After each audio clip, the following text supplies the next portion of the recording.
welcome to Movie Reedviews with me, Cody Reed. Now this review is for Pitch Perfect 2. This one's directed by Elizabeth Banks, who stars as one of the announcers in the first and second movies. And it stars the same gang, Anna Kendrick, Rebel Wilson, all the others, along with Haley Steinfeld, who's a new addition to the gang. Also, I have to mention, first off, I did like the movie, so I do have some scruff to prove that I'm still a man, and I liked Pitch Perfect 2.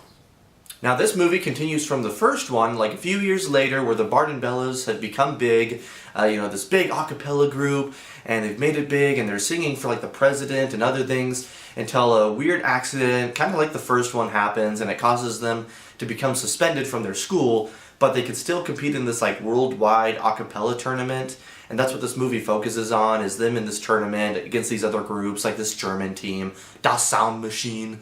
And so it goes like that, the same kind of beats like the first movie, and of course the whole world loves a cappella. They go to these concerts and they're like, woo, a cappella music, which does not happen in this world.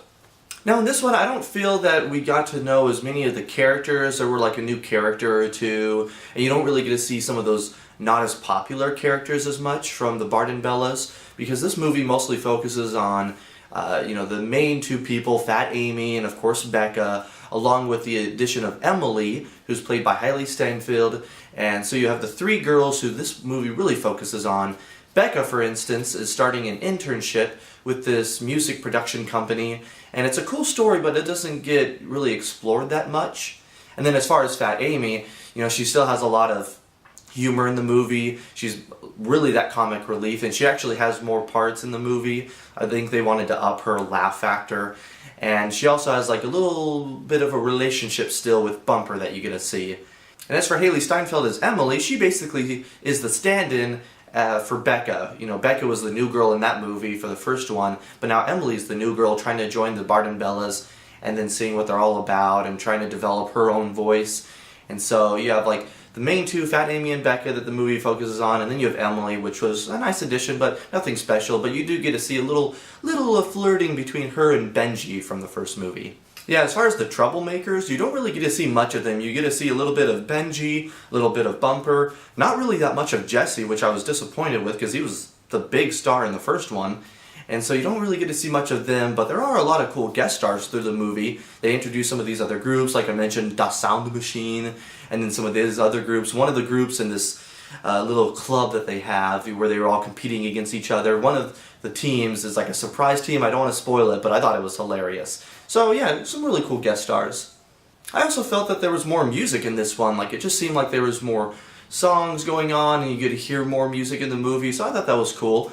And as far as the humor, it was still really funny. There were like great laugh out loud moments. There were some other like, oh my gosh moments. Like, I can't believe they said that. Mostly from the announcers. I think they kind of pushed the boundaries even more with what the announcer said. Sometimes you'd hear them in the first movie and like, oh, whatever. But now it was like, oh my gosh, okay, they can settle down a little bit. Going off that, it was really the same humor as the first movie. A lot of it seemed like the same beats for the storyline. Like, okay, you have this group and they do this, okay, then they have this low, then they come back up and then low again, and then, oh, the championship, it's coming, we gotta win. So it kind of seemed like that, especially the second act kind of dragged out a little bit, like, okay, what are we doing?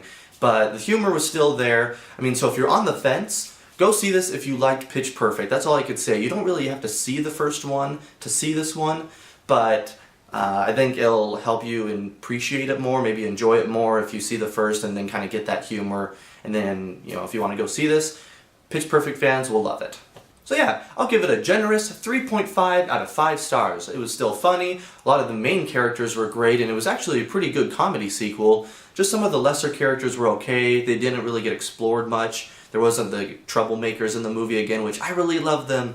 But, you have these other characters which were cool, and then the second act kind of dragged a little bit, in my opinion.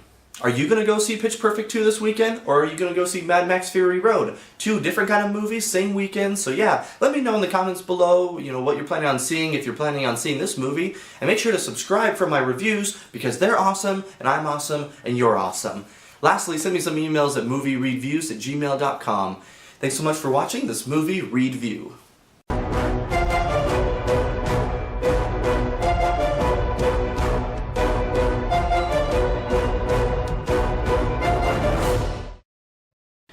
Pinocchio here. I just want to let you know I'm a real man. Boy, whatever.